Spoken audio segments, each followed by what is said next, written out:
spirit of fear, but of power, and of love, and of a sound mind. Amen. But Jesus also said, be wise as serpents and harmless as doves. And there's no time like today to be wise and taking precautions, making sure that we don't exacerbate the problem, that we don't endanger one another. That is just wisdom. I mean, it is crazy. Perhaps out here in rural Texas, you don't see as much as we see in Dallas. The people that don't want to wear masks think that everybody who wears masks is a traitor. And the people who wear masks think that everybody who doesn't wear masks is absolutely irresponsible. And we need to get along with one another. And where is individual responsibility and individual liberty? We are to make our own decisions. And I'll tell you, I know that all of us are concerned. We have an election coming up in about 3 months. And the future of America is at hand. For the last 3 months, with this shutdown, a lot of good things have happened as a result of the shutdown. Do you realize how much closer families are as a result of being together around the clock? I mean, family relationships are being strengthened. People that didn't have time for one another now have all kinds of time. Let me give you a personal family experience. My son, of course, he looks like 30 hours a day. I mean, it is amazing, his schedule. I get tired just looking at his schedule, which I get every day. And yet, for the last 3 months, or maybe a little more, my son has been able, for the first time since he's been in office, to sit down with his wife and his 2 daughters and have a daily devotional, a daily Bible study, praying with the family daily. How can you do that under normal circumstances when you are flying to Washington every week and basically working 12 hours a day? So it's helped in strengthening family relations. The other thing that he has is being American. Is that people are turning to God. We see more and more people spending time reading the Bible, spending time looking because of uncertainty. You know the old saying, don't call me, I'll call you. That's the way most people feel about God. And it is a distant thing. Well, that's changed. All of a sudden, uncertainty, people are getting closer to God. Churches that had to shut down and do online services all of a sudden found a shocking but very pleasant surprise. The number of people listening to Sunday services has skyrocketed. I'll give you an example of a small church and an example of a big church. I have a friend of mine that pastors a church in south of Dallas, in Cleveland, Texas, with about 40 people. The first week he did his service online, he had over 700 people watching him online. He called me, he said, man, I haven't preached to 700 people in years. And on the big scale, our First Baptist Church in Dallas, which is the biggest church in Dallas. And Pastor Jeffries was mentioning when before the shutdown, he typically would get about 20,000 people online. Now he's getting 200,000 people online. So people are turning to God. So there are positives in the midst of the negative. But make no mistake, all what's happening in America is not coincidental. It's not something that just happened.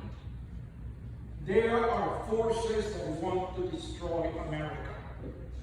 And we better understand that. The Democratic Party of today is not the Democratic Party of JFK.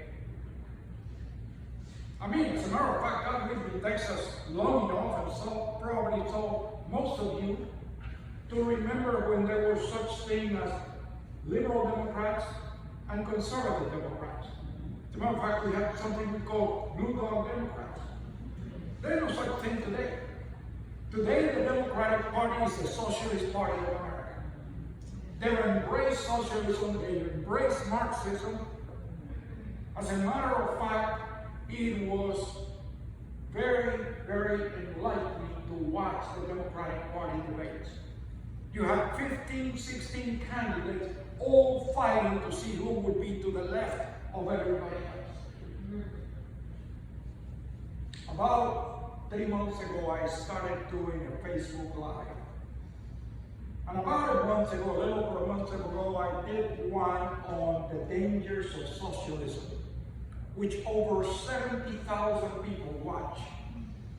And I described, I went actually through the 10 planks of the Communist Manifesto, one by one, and even talked about how parts of those 10 planks have been implemented in America for the last 60, 70 years. Slowly, like the old story of the frog. You all know the story of the frog in the pot of cold water. And so slowly, Marxism, socialism, has had its clutches on America. It's been slow, so that we have taken it. But I'll tell you, what is in store now is unprecedented. Obama tried, when he took office, in 2008, he said he would fundamentally transform America. And he did. He almost destroyed America in the 8 years he was in power. But Obama sounds like a conservative compared to any one of those 16 that were on that Democratic stage. And make no mistake, Joe Biden is not a moderate. Joe Biden is not a centrist.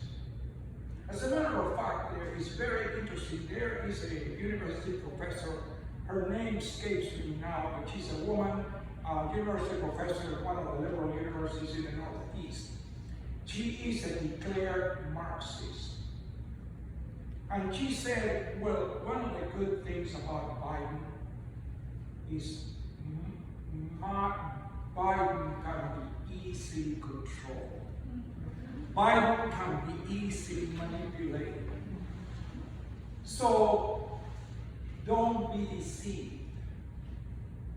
Biden is a danger to America because the Marxist agenda is a danger to America.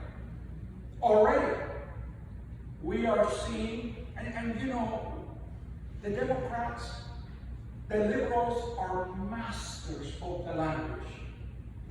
They have basically brilliantly used the language to deceive America. Let me give you an example. Pro-life or pro-choice. It's not pro-life or pro-choice. It's pro-life or pro-death. It's pro-life or pro-murder. But when you say pro-choice, who can be against choice? I mean, that's individual freedom, not choice.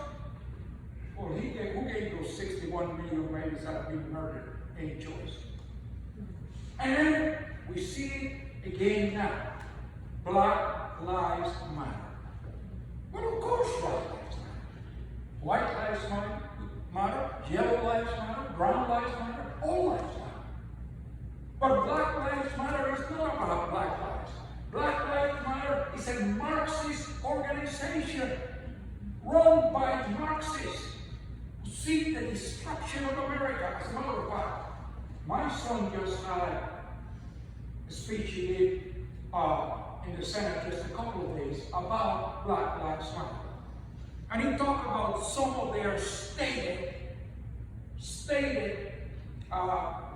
goals. Number one is the elimination of all police. Elimination of all police. They want the destruction of America as we know it. And of course, it's backed by none other than George Soros and the likes. So what has happened is this. For example, we saw a few months ago a horrible crime with this policeman choking a man to death. And we got bad apples, but we don't need to throw the baby with the bathwater. We do need to throw the bad apple out. But that murder of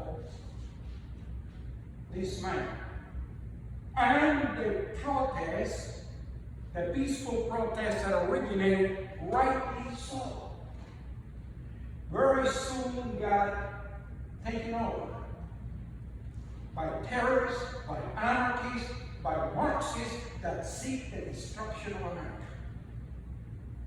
And yet, the Democrats will not acknowledge it. As a matter of fact, who was it last week? Adam Schiff, that a newspaper man or some kind of a journalist said, well, what about the riots? Oh, there are no riots. That is just, right-wing propaganda. These are peaceful protests. Well, what about the fire? Oh, that's fake news. See, they want you to believe that all is well if we acquiesce. We just had 2-3 days ago Oprah Winfrey saying all white America needs to acknowledge that we are a bunch of racists, and we need to acknowledge it. We need to apologize, and we need to be contrite. Do you think that is a message of unification? No, that is a message of division. Because you see, that is typical of Marxist ideology. You know, the Bible for Barack Obama was Rules for Radicals by Saul Alinsky. And Saul Alinsky said, do not waste a good crisis. Typical Marxist ideology, typical Marxist strategy. Create a crisis and then come off as the hero who would resolve the crisis, which they themselves created. That is typical Marxist ideology. And let's look at November. What would happen if the Democrats take over America in November? Number one, all your guns are going to be taken away. George Santillana once said, if we fail to learn the lessons of history, we're doomed to repeat them. Stalin took away the guns from the people, killed 20 million people. Mao took the guns from the people, killed 50 million people. Pol Pot took the guns from the people, killed 1 million people. So did Chavez, so did Castro. That's what the Democrats want to do. Well, I think probably all of us would say, over my dead pride fingers, I'm going to take my guns in my body. But because typically what dictators do, they take your guns away and they control you with those same guns. But you know, let me say something about the Second Amendment. See, what are the last few words of the Second Amendment? The right to keep and bear arms shall not be infringed, period. Do you realize that the Second Amendment is intrinsic in the inalienable rights from our Creator? When in the Declaration of Independence it says that we have been endowed by our Creator with certain unalienable rights, among which are life, liberty, and the pursuit of happiness. That unalienable right to life means that you have the right to protect your life and the life of your loved ones. So the Second Amendment is intrinsic in that unalienable right to life. And that's the first thing they're going to come against you. You just saw it in the last week. All the violence in Chicago, which has been going on forever, but now it's skyrocketing. You know what their Democratic politicians in Chicago say? It is the Republicans' hands. It is the Republicans' fault because they have not banned guns. Chicago has the most strict gun laws in America and the highest crime rate in America.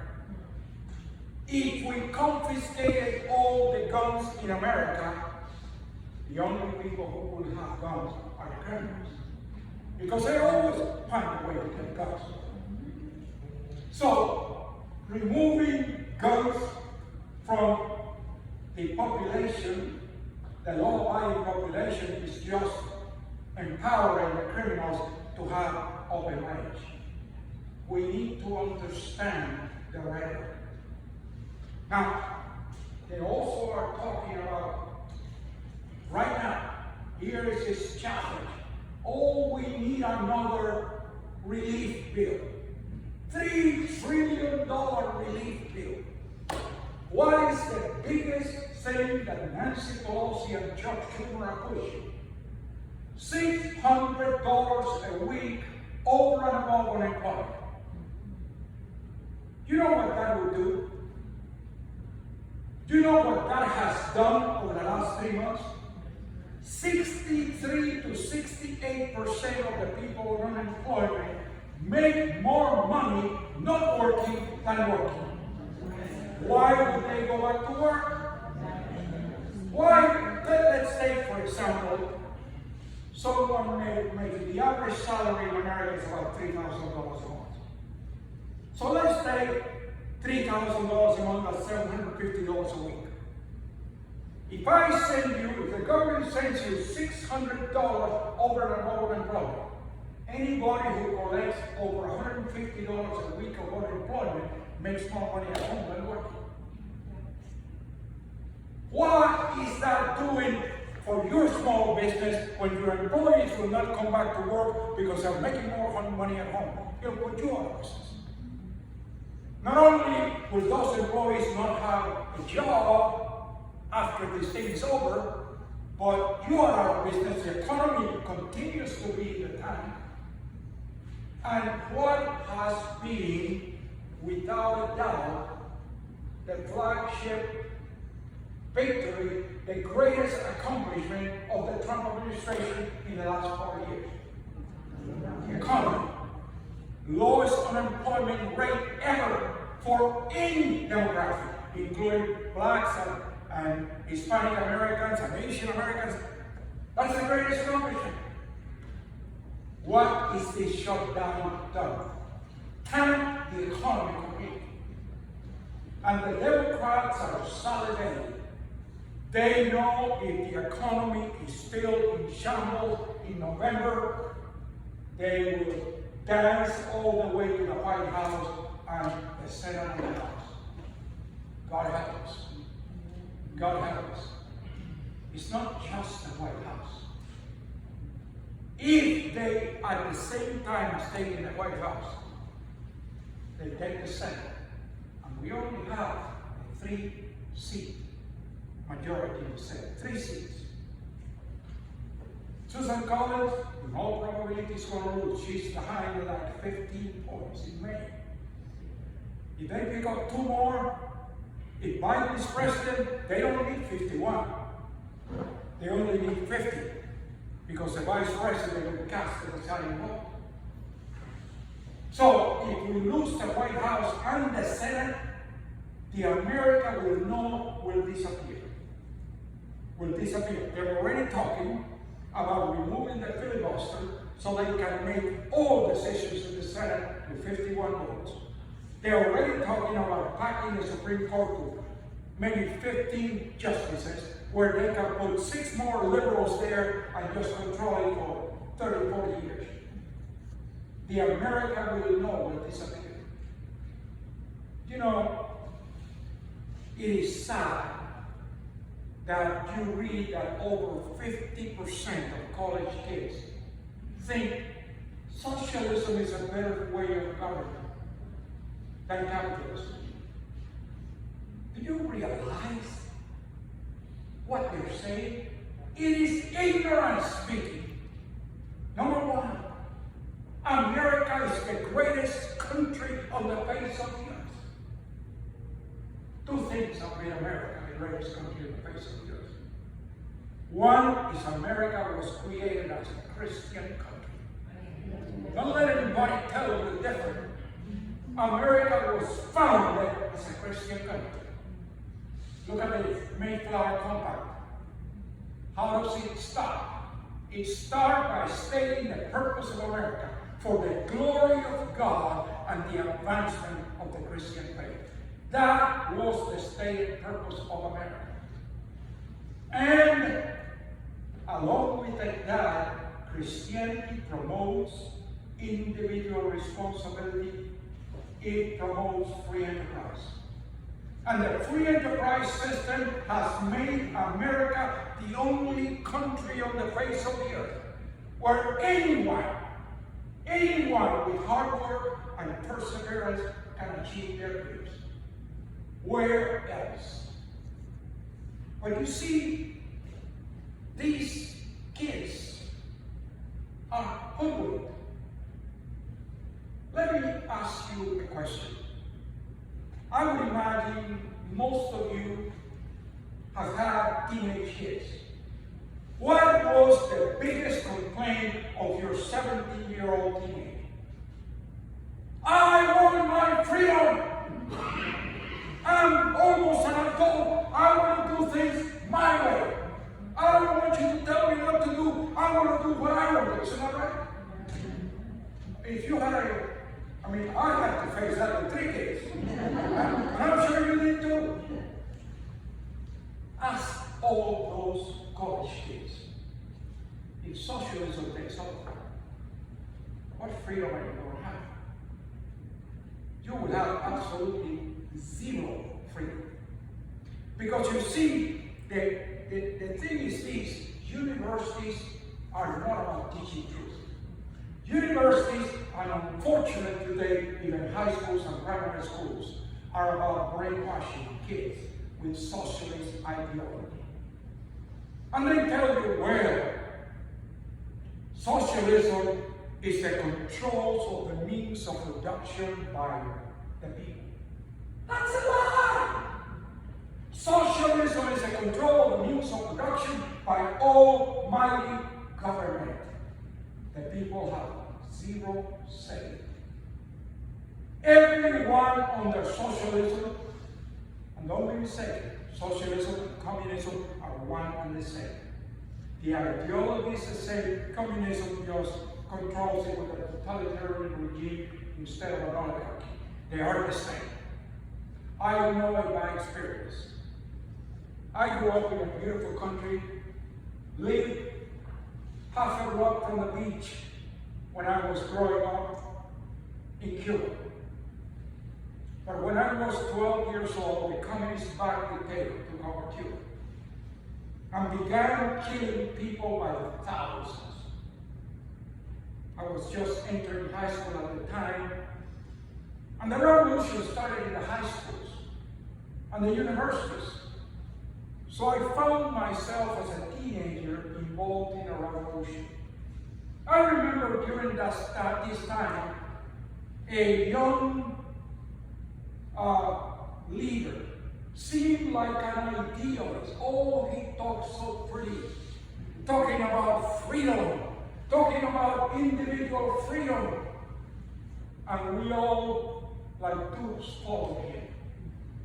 His name was Fidel Castro.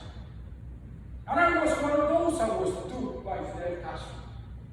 And I followed him. As a result, I was arrested twice, was imprisoned, was tortured. But by the grace of God, that God that I did not know, but he knew me. That's why Jeremiah chapter 1 verse 5 is so dear to my heart. Where God says, before you were conceived in your mother's womb, God says, I knew you. And he further said, and I have ordained you as a prophet to the nations. See, that God that I didn't know knew me and had other plans for me. So by the grace of God, I was able to leave Cuba legally on a student visa and come to the University of Texas in 1957. That's how I became Texan. But they were still thinking that Castro was a good guy. Now Castro takes over the 1st of January of 59, and a few months after that I go back to Cuba, and did I ever get a shot? Did I ever get a shot? This same man that had been talking about freedom was now talking about how the rich are evil, how they oppress the poor, and about the need to redistribute the wealth. You remember Barack Obama uttering the very, very same words as Castro had done 50 years before? They began confiscating private property. And it was not just the owners of the big factories. If you were a medical doctor, if you were an engineer, if you were an accountant, you were the rich. And they would confiscate everything, including your home. And so, everybody became a serf of the government. Something very interesting. Before Castro, Cuba had the 8th highest per capita income in the world. In the world. Today, the average salary in Cuba is $30 a month. $30 a month. That is below minimum wage for a day in America. You know, Bibi's mother went to Cuba several times after she came home. She also was involved in the revolution in Cuba, also was able to leave, became a United citizen as I did.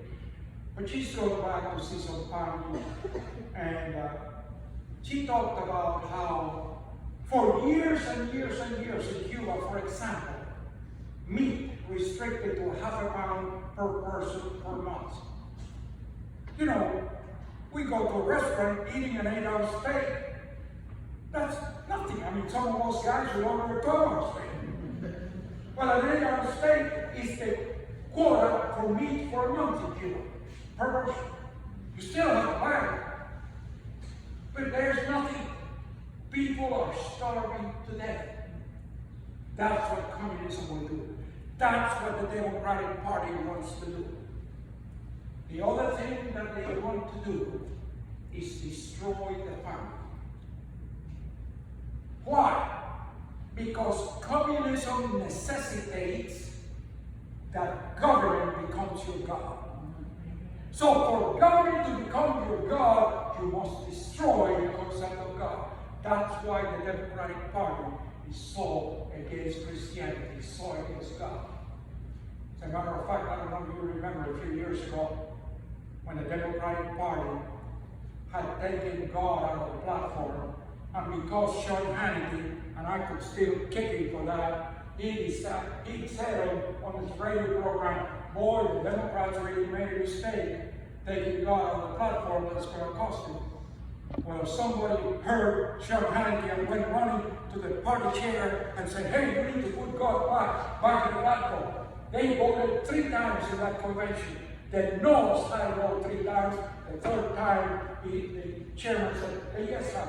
And they perfunctorily put God back in the platform. But God is not part of the Democratic Party platform. They want to destroy God. They want to destroy Christianity. Look how they have said, bars are essential businesses.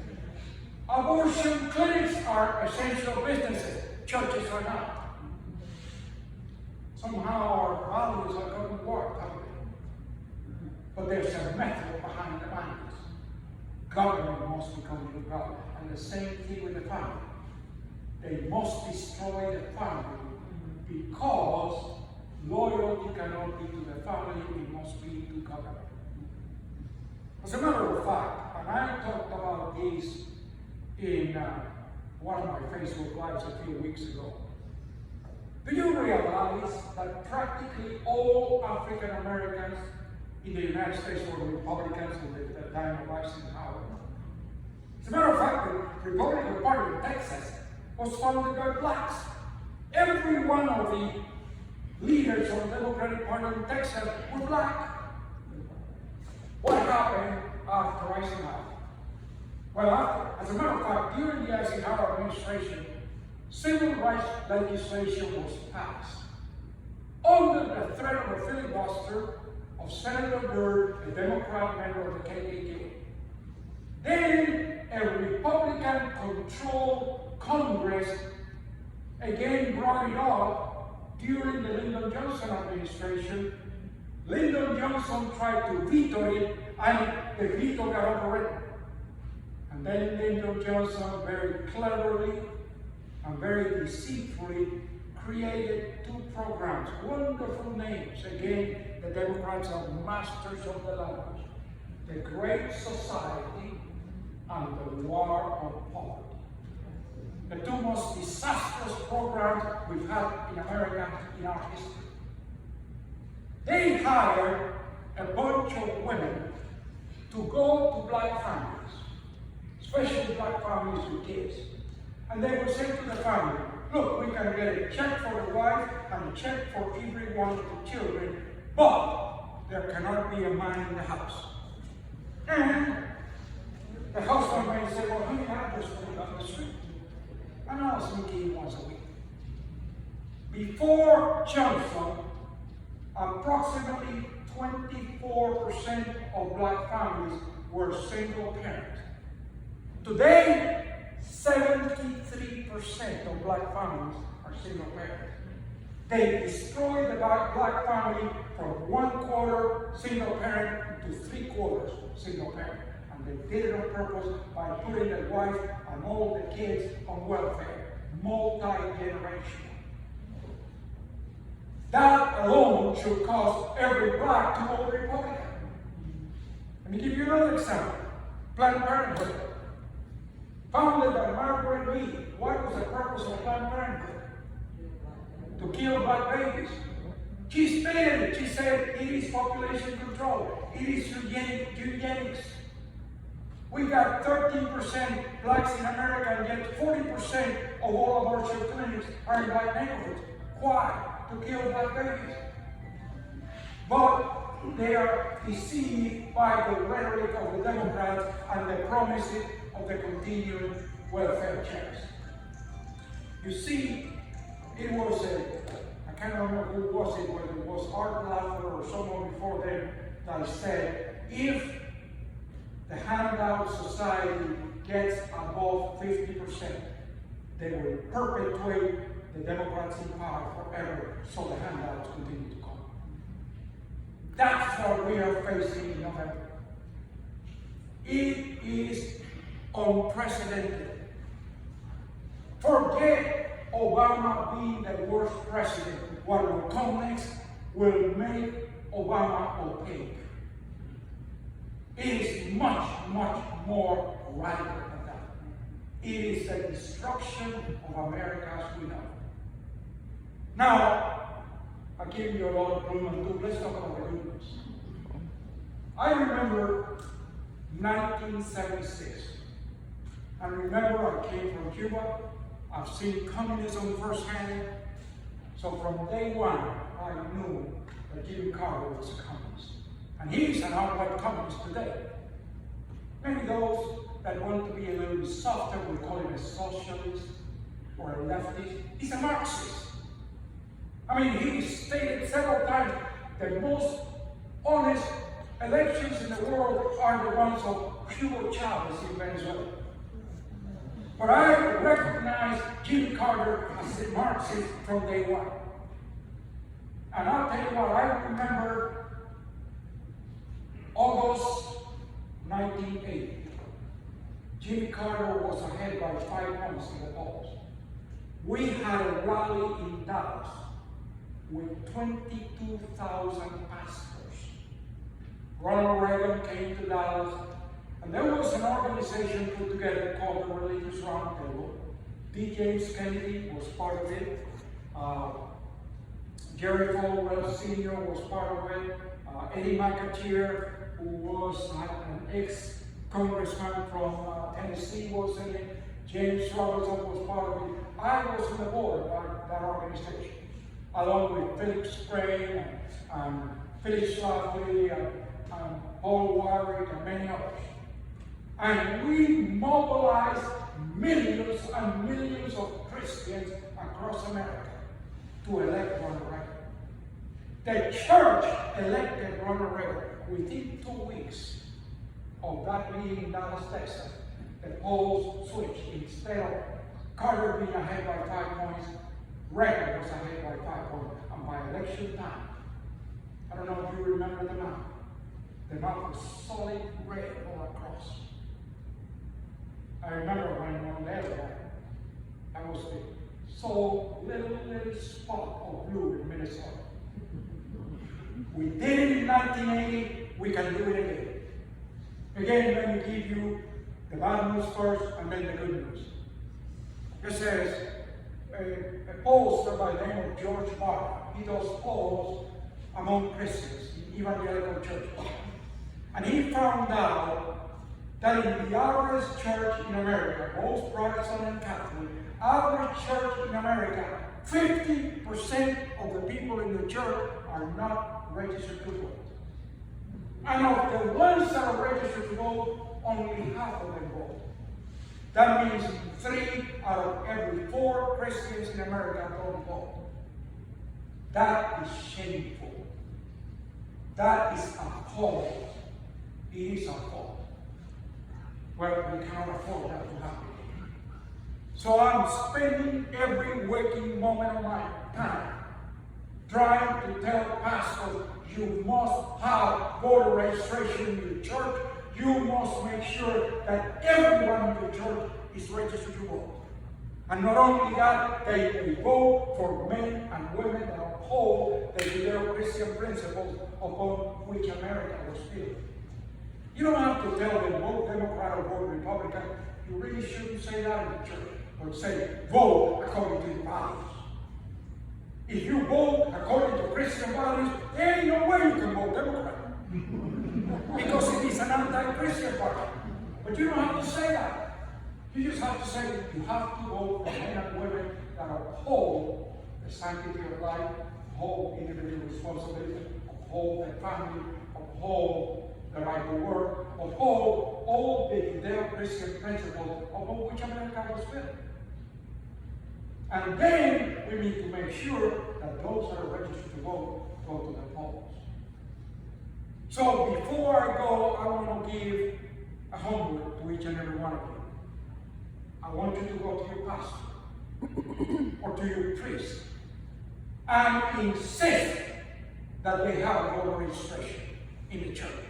That is not political.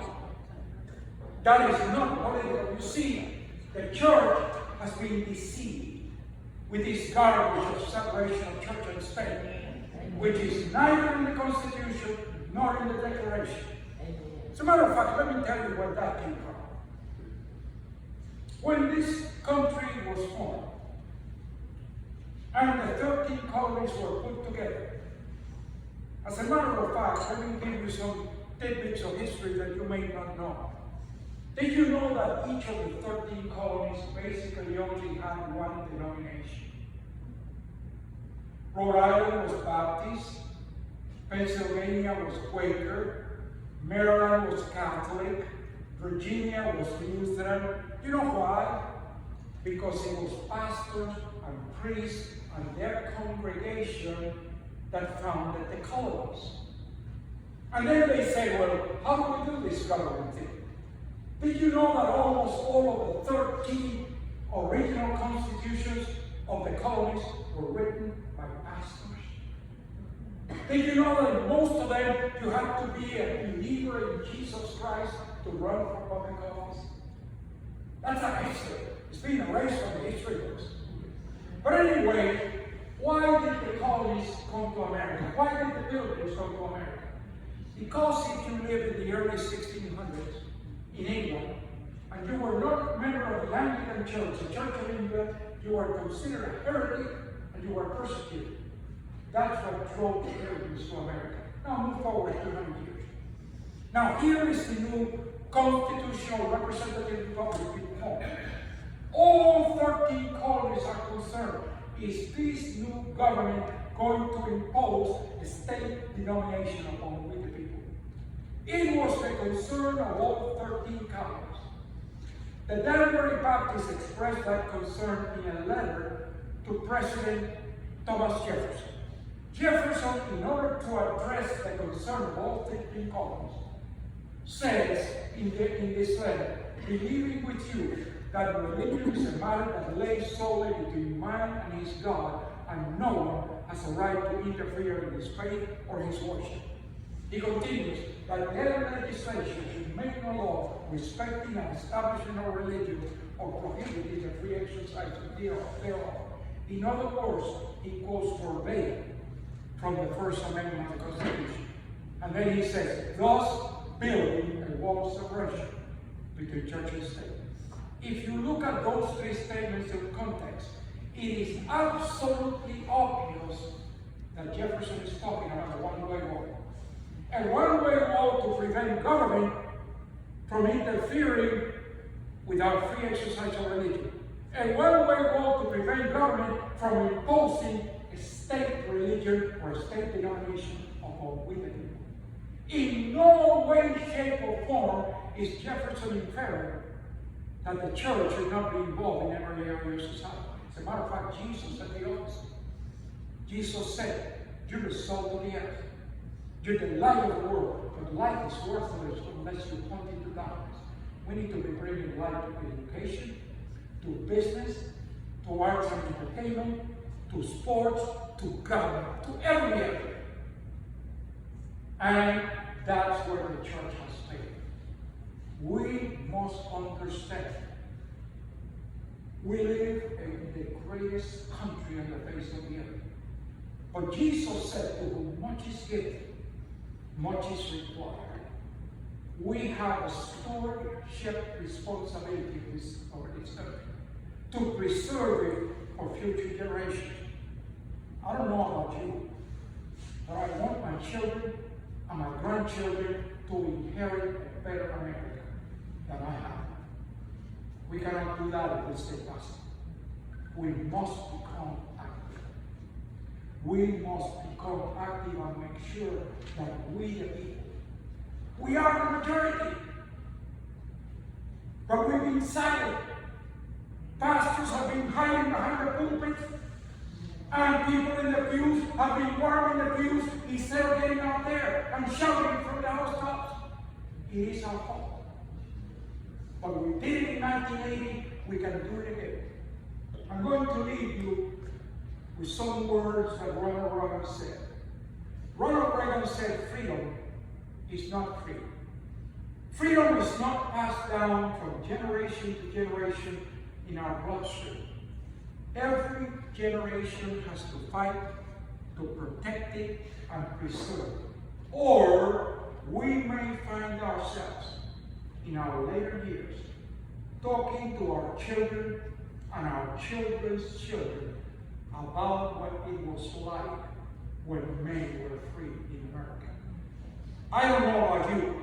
I'm not willing to have the conversation. I want to make sure that my children and my children's children inherit a better America that we have enjoyed. It is up to us. It is up to each and every one of us. And every one of us needs to say like the prophet Isaiah, "Here am I, Lord, send me. Here am I, Lord, use me." Let us pray that God will open the eyes of America, and that we will, as a mighty force, come forward and make sure that America remains as a shining city on a hill to the glory of God. Thank you. God bless you. God bless America. God bless Texas. And God bless Cruz-The.